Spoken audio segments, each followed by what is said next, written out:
हाय बच्चों, स्वागत है आपका अपने चैनल द CRS टेक पर। तो बच्चों, आज हम आपको यानी क्लास 12th वालों के लिए मैथ से लेकर आ चुके हैं आर्ग्यू का ये very very most important question, और ये आपके बोर्ड में 8 नंबर में पूछा जाता है। तो अगर बच्चों आपने पूरी साल आज तक मैथ का पहला चैप्टर भी खोलकर नहीं देखा है तो आप घबराइए मत, क्योंकि हम आपको वही प्रश्न लेकर आएंगे जो कि आपके बोर्ड में आपको डायरेक्ट देखने को मिलेंगे। तो जैसा कि हमने पिछली वीडियो में भी बहुत ही इंपॉर्टेंट प्रश्न किए थे, ऐसे ही हम आज ये आर्ग्यू का ये मोस्ट इंपोर्टेंट लेके आए हैं। और ये आपने भी पिछले वर्ष के पेपरों में देखे होंगे कि आर्ग्यू का एक सवाल 100% आता है। तो हमें क्या करना है, आर्ग्यू विधि से इस सवाल में x और y और z के मान ज्ञात करने हैं, यानी इन तीनों समीकरण को हल करना है बच्चों। तो आज की वीडियो आप स्किप मत करना, आप गलती से भी मत करना, क्योंकि बच्चों आपने देखे होंगे ये सवाल 100% आता है। तो इसीलिए आज की वीडियो से आप इस प्रश्न को तैयार करके जाना। तो मैं इसको बारीक बारीक से आपको इसको सॉल्व कराता हूं और सिखाता हूं। आपको इस सवाल को रटने की भी जरूरत नहीं पड़ेगी, क्योंकि मैं बहुत ही धीरे धीरे इस प्रश्न को समझाऊंगा आपको। तो चलिए मैं आपको इसको सॉल्व करता हूं। हाँ तो बच्चों, ये जब भी ऐसे 3 समीकरण आ जाए आपको, तो आपको इसमें से a और b और x आगे ढूंढना है। वो क्यों ढूंढना है? क्योंकि इनवर्स निकालने के लिए हम फॉर्मूला यूज करते हैं। वो कौन सा कि x बराबर a इनवर्स b, x बराबर a इनवर्स b। तो हमें यहां पर a आदमी का इनवर्स निकालना है और उसकी b के आदमी के साथ मल्टीप्लाई करनी है और x आदमी के साथ उसकी तुलना कर देनी है। x y z आपके हाथ में है। तो चलिए कैसे करते हैं, देखो a आप भी कैसे ढूंढेंगे, b आप भी कैसे ढूंढेंगे और x आप भी कैसे ढूंढेंगे। पहला काम हमारा ये रहेगा बच्चों। तो सबसे पहले मैं आपको a आप भी बनाना सिखाता हूं। तो बच्चों देखो, a आप भी होता है हमारा x और y और z के गुणांक, वो भी कैसे कैसे लिखने स्तंभ में। तो पहले x के गुणांक लिखूंगा तो 2, और यहां पर है 1 और यहां पर है तीसरी लाइन में 3। इसी प्रकार y के गुणांक 1, क्योंकि जिसके आगे कुछ नहीं है बच्चों, कितना होता है 1। मैं उन बच्चों को भी सिखा दूंगा जिन पर ये गुणा भाग करने भी नहीं आते हैं। तो आप बस सीखे ढंग से। y के गुणांक 1 है और y के गुणांक कितना -2 है, और यहां y का गुणांक कितना है +2। अब बच्चों z के गुणांक बताओ आप। z के गुणांक 1 और -3 और ये +4। इस प्रकार आपको a आप भी ढूंढ लेना है। ऐसे समझ में आया यहां तक? बेटा बहुत धीरे धीरे लेके चलूंगा और एक एक स्टेप आपको सिखा के चलूंगा। और समझ में नहीं आए फिर भी तो आप मुझे कमेंट कर सकते हैं स्पेशल में, मैं आपको फिर से इस वीडियो को समझा सकता हूं। अब बी आप भी क्या होता है बच्चों, ये अचर जो होते हैं ये आपका बी आप भी कहलाता है।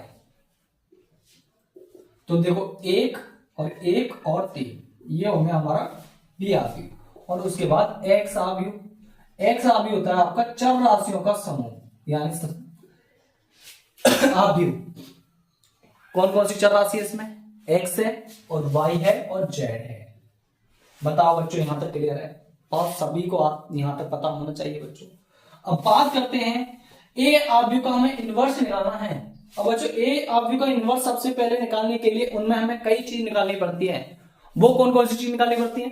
सबसे पहले हमें निकालना पड़ता है सहखंड, और इंग्लिश में बोलेंगे तो हम इसे कहते हैं कोफैक्टर। और दूसरे नंबर फिर हम निकालते हैं adjoint. Adjoint means होता है, अगर हम इंग्लिश में बोले तो, सॉरी हिंदी में बोले तो, क्योंकि इंग्लिश का शब्द तो एड जॉइंट ही है, और हिंदी में बोले तो सहखंडस। यानी यहां तक समझ में आया आपको? पहले नंबर आपको क्या निकालना है? सहखंड, और दूसरे नंबर निकालना है आपको सहखंडस, और तीसरे नंबर आपको इनवर्स का फॉर्मूला लगा देना है।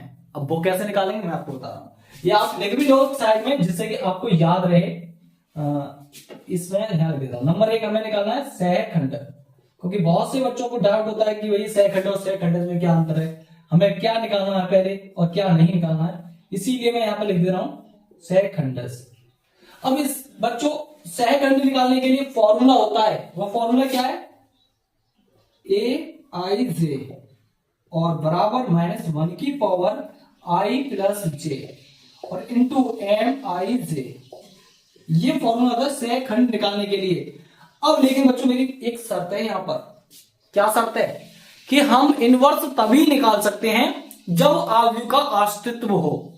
अब ये अस्तित्व चेक करने के लिए क्या करते हैं, सबसे पहले वो हम क्या करते हैं, सारणिक का मान निकालते हैं, और उस सारणिक का मान अगर 0 आ रहा है तो वो अस्तित्व में नहीं है। अगर बच्चों वो 0 नहीं है तो वो अस्तित्व में है, यानी उसका इनवर्स निकाला जा सकता है। समझ में आया यहां तक? तो देखो सबसे पहले मैं सहखंड यानी सहखंड का फॉर्मूला बाद में लगाऊंगा, पहले मैं इसका सारणिक निकाल लेता हूं। और सारणिक क्या होता है कि एक का सारणिक, ये यहाँ फॉर्मूला लिख दिया मैंने पहले ही, इसे बाद में यूज करेंगे। तो पहले सारणिक का यानी सारणिक का मान निकालेंगे तो क्या करना पड़ता है, हमें R1 के अनुदिश प्रसरण कर देंगे बच्चों। तो R1 के अनुदिश प्रसरण करना आता ही होगा। पहले R1 का पहला एलिमेंट लेते हैं तो इसके सामने वाली लाइन को और इसके नीचे वाली लाइन को दबका लेंगे और बाकी के एलिमेंटों की क्रॉस मल्टीप्लाई कर देते हैं। तो -2 की 4 में करेंगे तो -8। और फिर आता है बच्चों, ध्यान रखना जब इधर नीचे से ऊपर की ओर गुणा करते हैं तो माइनस आता है पहले ही, और अब यहां से 2 3 6 माइनस यहां ऑलरेडी लगा हुआ तो माइनस माइनस क्या हो जाएगा, प्लस का 6। क्लियर बच्चों? अब आता है दूसरा एलिमेंट, कौन का, R1 का। अब दूसरा एलिमेंट जब लेंगे ना तो वो माइनस का आता है, क्योंकि चिन्ह होता है प्लस माइनस प्लस। तो फिर माइनस कर लिया हमने, तो इसके नीचे वाली लाइन और उसके सामने वाली लाइन को दबा लेंगे। तो बचे कौन से एलिमेंट, ये और ये, तो इसकी क्रॉस मल्टीप्लाई करो। 1 की 4 में करेंगे तो 4 और फिर माइनस आता है, फिर 3 की करेंगे -3 में तो कितना हुआ, प्लस का 9 हो गया, क्योंकि 3 किया 9। बहुत ही धीरे धीरे करना है क्योंकि इसमें गलती होने के बहुत चांस होते हैं माइनस प्लस में। जहां आपके माइनस में या प्लस में कहीं पर भी गलती हुई वो उसका इनवर्स गलत आएगा हमेशा और पूरा सवाल गलत हो जाएगा। इसीलिए बहुत देख देख के सॉल्व करना है क्योंकि ये पूरा 8 नंबर में आता है। अब बच्चों लेते हैं तीसरा एलिमेंट, तो प्लस में आएगा, इसके सामने वाली और इसके नीचे वाली लाइन को दबाएंगे तो क्रॉस मल्टीप्लाई करेंगे तो 1 दूनी 2 और फिर माइनस आता है, फिर 3 दूनी 6, माइनस यहाँ ऑलरेडी लगा हुआ है तो प्लस का हो जाएगा 6। फिर से सॉल्व कर लो जल्दी फटाफट। तो बताओ माइनस के 2 बचे, माइनस के 2 में गुणा करेंगे तो माइनस के 4 और माइनस का यहाँ कितना हो गया, यानी 13 हुआ, माइनस 1 की गुणा करेंगे तो माइनस के 13। और बच्चों ये हो गया 6 2 8 और 8 1 8। अब इनको आप सॉल्व करेंगे तो कितना आएगा, देखो 13 और 4 17 हो गए किसके, माइनस के, और 8 है प्लस के, तो कितने बचे, यानी 9 बचे आपके, वो भी कैसे, माइनस के, क्योंकि 9 और 8 कितने होते हैं, 17 होते हैं। तो इसका मतलब ये 0 के बराबर नहीं आ रहा, तो हम कह देंगे कि इसका इनवर्स निकाला जा सकता है। तो यहाँ सारणिक का मान यहाँ पुट कर लिख सकते हैं कि माइनस के 9 आया है। अब इसके बाद हम आते हैं अपने सहखंड। तो यहां लिखेंगे सबसे पहले सहखंड, सहखंड, और सहखंड निकालने के लिए सबसे पहले आपको A11 निकालना होगा, क्योंकि तो ये कितनी बाई कितने का है बताओ अभी, ये 3/3 का है। तो इसमें हमें 3 ही पंक्ति और 3 ही स्तंभ निकालने होंगे, या बोलेंगे 3 पंक्ति क्योंकि इसी में स्तंभ होते हैं। चलो हाँ, यहां दिख रहा है आपको बच्चों, पहले ये बताओ, चलो 1 2 लाइन तो आ ही जाएगी। तो पहले निकालेंगे A11, और A11 निकालते हैं बच्चों कि यहाँ फॉर्मूला लगाओ 1 1, यानी I का मान भी 1 और J का मान भी 1, और इस प्रकार यहां पर -1 की पावर 1 + 1 हो जाएगा और M11। समझो ये पहले पंक्ति होती है I और ये होती है J स्तंभ, पहले पंक्ति फिर स्तंभ। तो ये पहली पंक्ति और पहले स्तंभ का एलिमेंट को यानी हम उसका सहखंड निकालते हैं। तो अब यहां पर ये जो आया ना M11, यानी बोले तो MI से ये क्या होता है क्या होता है बेटा, ये बताओ ये होता है बेटा उपसारणिक। अब ये उपसारणिक हम पहले भी निकालना चाहो तो पहले भी निकाल लेते हैं, लेकिन अगर हमें ज्यादा बड़ा सवाल ना करना हो तो हम सहखंड में ही इसको डायरेक्ट निकालते हैं, ठीक है ना। तो आपको क्या करना है, सहखंड में ही डायरेक्ट ही सॉल्व करना है।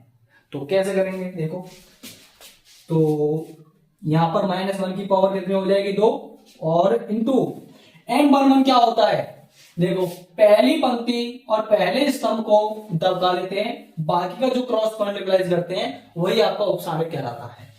तो अब यहां पर करेंगे तो -2 चौक होता है 8, और फिर माइनस का, लेकिन यहां प्लस हो जाएगा किसकी वजह से, माइनस की वजह से, तो 2 3 6।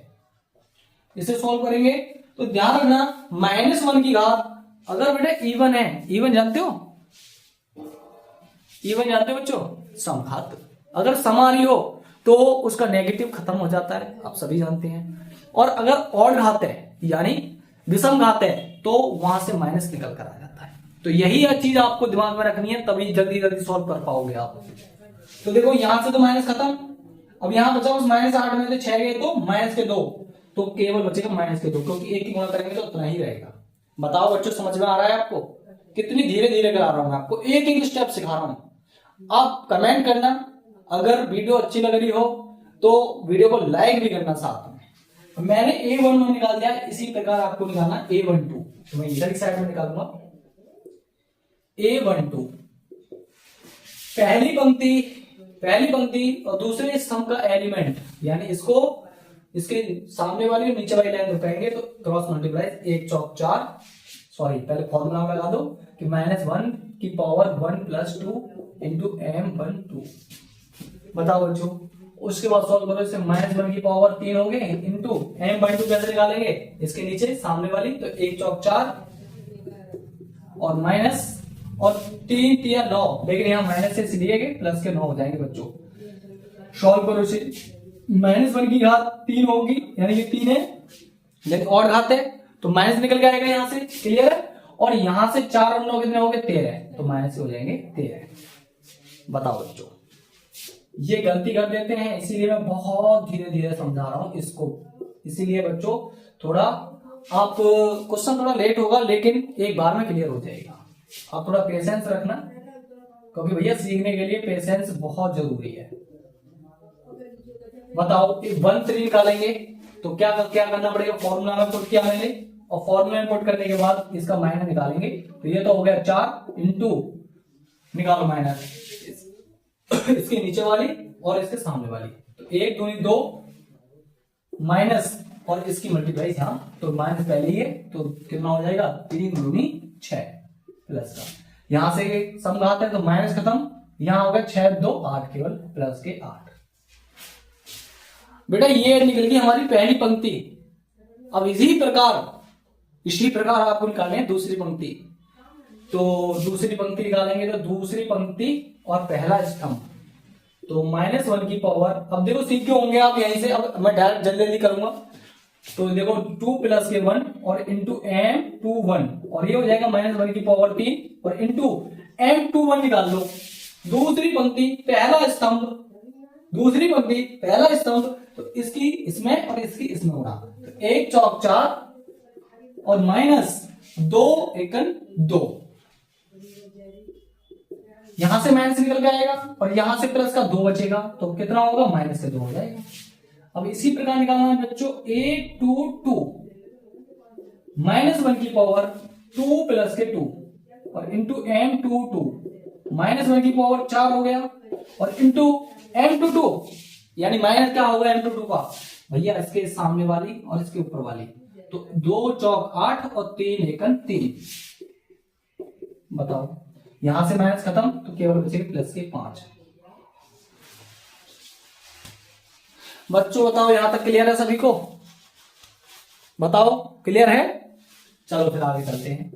A23, -1 की पावर 2 + के 3 और इंटू M23, और ये हो जाएगा -1 की पावर 5 और इंटू M23 क्या होगा, यानी दूसरी पंक्ति तीसरे स्तंभ का माइनर क्या होगा, ये नीचे वाली इसके साथ हो रही है, हाँ इसके नीचे वाली और इसके सामने वाली, तो क्या होगा भैया 2 दूनी 4 3 एकल 3, तो यहां से माइनस निकल के आएगा, तो ये माइनस का 1 बचेगा क्योंकि प्लस का 1 है ना यहाँ पे। अब बेटा हमारी दूसरी पंक्ति भी खत्म, तो अब आते हैं तीसरी पंक्ति पर, -1 की पावर 3 + के 1 और M31। अब बच्चों देखना यहां से, ये -1 की घात तो होगी 4, अब देखना बच्चों यहां पर -1 की होगी तो 4 और इंटू M31 कितनी होगी बताओ, तीसरी पंक्ति पहला कॉलम को दबका लो, 1 3 3 वो किसके माइनस के, और 2 एकन 2 वो किसके माइनस के। देखो 1 3 3 माइनस, और यहां माइनस क्या हो जाएगा, प्लस का, तो 2 एकन 2, तो कितना बचा यहां से, ये तो खत्म था, मतलब माइनस खत्म, ये बचेगा -1। A32 बस बच्चों हो चुका है, बस आप थोड़ा सा और देख लें, थोड़ी देर पेशेंस रखें। -1 की घात 3 + के 2 और इंटू M32 -1 की घात कितनी होगी 5 और इंटू M32 कितना होगा, क्योंकि ये वाला एलिमेंट आ गया ना, तो 2 3 6 और 1 एकन 1, तो 6 तो हुआ माइनस का और माइनस का ही होगा 1, क्योंकि 1 एकन 1। अब बच्चों बताओ यहां से माइनस निकल के आएगा और यहां माइनस के साथ तो कितना हो जाएगा प्लस के साथ। मैं भी धीरे धीरे इसीलिए कर रहा हूं बच्चों, ताकि आप सीख जाएं और ये गलती मुझसे भी ना हो जो आप बोर्ड में करके आ जाएं। इसी वजह से मैं धीरे धीरे कर रहा हूं, क्योंकि कहीं पर भी माइनस में गलती आएगी तो मेरा आंसर नहीं आएगा। तो इसीलिए आप भी सीखो इसी बात को और पेपर में भी ऐसे ही आपको करके आना आराम से। अब भैया लास्ट में आएंगे A33 -1 की पावर 3 + के 3 और M33 -1 की घात होगी 6 और इंटू M33 कितना होगा, तीसरी पंक्ति तीसरा स्तंभ, तो 2 दूनी 4 माइनस का और 1 एकन 1, तो माइनस के 5 और यहां से तो भैया प्लस को याद होगा तो माइनस के 5 ही बचेंगे। इस प्रकार आपने सहखंड पर महारथी हासिल कर ली है। अब हम बात करते हैं सहखंडस पर। सहखंडस कैसे निकालते हैं बच्चों, देखो ये तो होता है कोफैक्टर, लिख देता हूं इंग्लिश में कोफैक्टर, और ये होता है एडजॉइंट इंग्लिश में। अब बच्चों एडजॉइंट निकालने के लिए क्या करना पड़ेगा हमें, सबसे पहले जो कोफैक्टर का जो आव्यूह आया है उसका कर देते हैं ट्रांसपोज। अब ये ट्रांसपोज नया शब्द कहां से आ गया, यानी परिवर्त आव्यूह, यानी पंक्तियों को स्तंभों में बदल देते हैं। लेकिन उससे पहले हमें कोफैक्टर जो निकाला था उसका एक आव्यूह बना लेते हैं साइड में, कोफैक्टर। तो देखो पंक्ति तो हमारी आई थी, पहली पंक्ति -2 और फिर माइनस के 13 और फिर के प्लस के 8, और उसके बाद आई थी -2 दूसरी पंक्ति और ये 5 और ये भैया -1। उसके बाद तीसरी पंक्ति आई थी -1 सॉरी क्या हुआ, 2 बार लिख दिया, 2 बार आया है क्या, सॉरी हमने गलती से दिया, यानी ये माइनस है -1 फिर उसके बाद 7 फिर उसके बाद माइनस के 5। बताओ बच्चों ये कोफैक्टर आव्यूह था आपका, इसका ट्रांसपोज करना है आपको, तो कर दो इसका ट्रांसपोज, आपका एडजॉइंट निकल जाएगा। तो क्या करना पड़ेगा, पंक्ति को आव्यूह में बदल दो, स्तंभ में बदल दो, तो ये -2 और ये -13 और ये 8 और फिर -2 फिर ये 5 ये -1 फिर ये -1 फिर ये 7 ये -5। बताओ बच्चों मैंने पंक्तियों को स्तंभों में बदल दिया, क्योंकि जो ऐसे थी वो ऐसे कर दी मैंने खड़ी, ठीक है। अब बेटा हम निकाल लेते हैं यहां से A इनवर्स। अब इनवर्स का फॉर्मूला होता है 1/mod A, यानी सारणिक का मान, और इंटू एडजॉइंट A। जे आपका होता है किसका फॉर्मूला, मॉड निकालने के लिए, वो इनवर्स निकालने के लिए, ये होता है इनवर्स निकालने के लिए।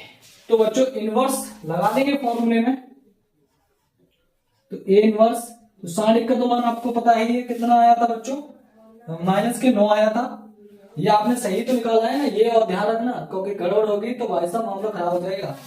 -13 -4 17 17 में से 8 गया तो कितना बचा, 9 ही बचा, वो भी किसका माइनस का ही बचा।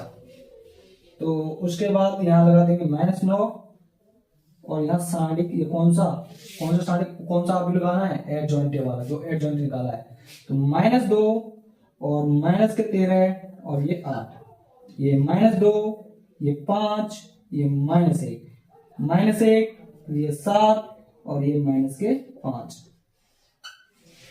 अब ये आ गया बच्चों आपका इनवर्स। अब आपने जो फॉर्मूला पढ़ा था याद है, x = A इनवर्स B, तो लगा दो वो फॉर्मूला, देखो अब आंसर आ जाता है आपका।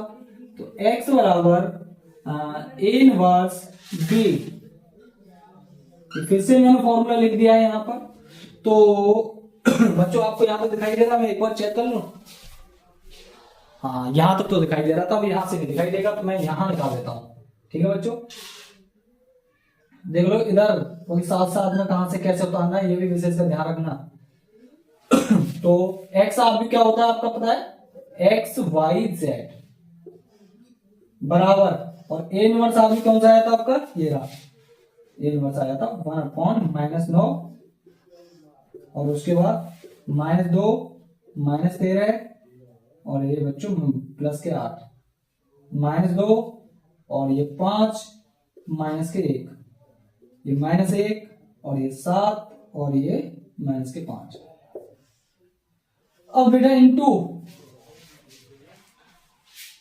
बच्चों ये बड़ा सवाल बेशक है, लेकिन ये आपके 8 नंबर बिल्कुल नहीं बिगाड़ेगा, 8 के 8 नंबर दिलाएगा आपको। तो इसीलिए आपको ये सीख के जाना हर हाल में। तो उसके बाद हमें बी आर चाहिए ना, तो बी आर आपको पता ही है 1-1-3।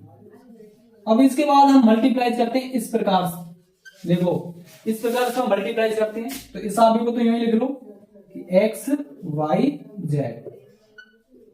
तो बच्चों इसे तो यूं ही लिखो, माइनस के दो, उसके बाद इसकी मल्टीप्लाई करते हैं। चलो -2 की पहले 1 में करेंगे तो -2, फिर बच्चों प्लस आता है जब इसकी इसमें एलिमेंट में गुणा करेंगे तो, लेकिन यहां माइनस है तो -2 1 2, फिर इसकी -3, फिर उसके बाद पहली पंक्ति खत्म। अब दूसरी पंक्ति करते हैं, -13 1 -13 और प्लस 5 1 5, क्योंकि ये प्लस का यही प्लस का, और प्लस 7 या 21। उसके बाद बच्चों 8, तीसरी पंक्ति की करेंगे तो 8 1 8, और फिर -1 की 1 में करेंगे तो -1, और ये -5 की करेंगे तो -5 या 15। इस प्रकार आपका ये आंसर आने ही वाला है, दूसरी लाइन में आंसर आ जाएगा। इसे थोड़ा सा सॉल्व कर लो बस। तो कितना कितना बचा, -2, यानी ये कितना बचा -3, और ये -4, -4 और -3 यानी -7। अब ये देखो 21 5 कितने हो गए, ये ऐसा कर लो कि मतलब 13 में से 5 घटा लो, कितने हो गए 8 बचे, और 8 और फिर 21 में से -8, 21 में से 8 घटाने, अरे घटाने भी नहीं आ रहे। देखो सवाल इतना बड़ा हो गया कि मतलब एंड में भी हमारा दिमाग थोड़ा खर्च हो गया आप द्वारा। देखो 21 और 5 हो गया 26, और 26 में से 13 घटाएंगे तो कितना बचेगा, 13 बचेगा मेरे हिसाब से। तो भैया 26 में से 13 घटाएंगे तो 13 ही बचा, वो भी किसका, प्लस का। अब ये -16 में से 8 गए तो प्लस के 8 बचेंगे, माइनस के 8 बचेंगे। क्या बच्चों एक बार अपना ये जो साढ़े का मान है चेक कर लेना, क्योंकि ज्यादातर जो सवाल के जो आंसर आते हैं वो ऐसे आते हैं कि 1 2 3 यानी इसका भाग चला जाए, इस प्रकार से आते हैं, लेकिन हो सकता है नहीं भी हो। तो हम इसलिए साढ़े का एक बार चेक कर लेंगे, मान की कहीं गलती तो नहीं कर दी है साढ़े का मान निकालने में। तो ये 2 एलिमेंट लिया तो ये हो गया 2 चौक 8 और प्लस 3 दूनी 6, -1, फिर 2, फिर कहां पर आएगी -1 लिया तो इसके नीचे इसके सामने वाली, अरे यही गलती तो नहीं कर दी क्या यहाँ, 1 मिनट तो अलग करते हैं। 2 लिया, ये तो सही था, मतलब देखो दिमाग थोड़ा सा चल नहीं पा रहा, तो क्या करना है यहां तक तो ठीक था। तो -1 तो ये होगा 2 1 चौक 4 और 3 तिया 9, सही है भाई, +1, फिर उसके बाद इसके सामने नीचे तो 1 दूनी 2, फिर प्लस 3 दूनी 6, सही किया हमने यहाँ से। तो ये -2 -4 हो गया, और ये 9 4 13, -13 सही है, 6 2 8 8।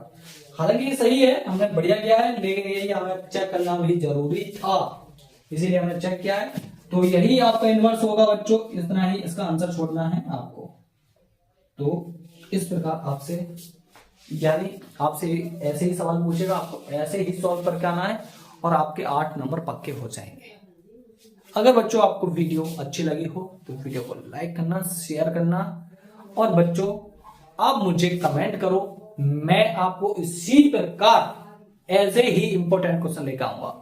और मैथ के किसी क्वेश्चन में आपको दिक्कत है, अगर कोई प्रॉब्लम आ रही है, तो मुझे स्पेशली मतलब मैं नंबर ले लो, व्हाट्सएप पे बात कर सकते हो या कमेंट द्वारा भी बॉक्स मतलब कमेंट करके भी आप बात कर सकते हो।